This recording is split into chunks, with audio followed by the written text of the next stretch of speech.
तो यहाँ पे हमें भैया लूप कर दिया है। स्टेशन है मिर्जापुर बाछोद। क्या नाम है यार, मिर्जापुर बाछोद में हमको लूप किया गया है। हमें हॉल्ट तो है नहीं।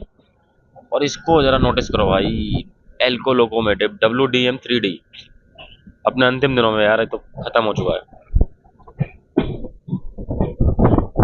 कोई क्रॉसिंग वगैरह होगी इसलिए हमको लूप किया गया है। हालांकि डबलिंग का काम चल रहा है इस रूट पर बहुत तेजी से।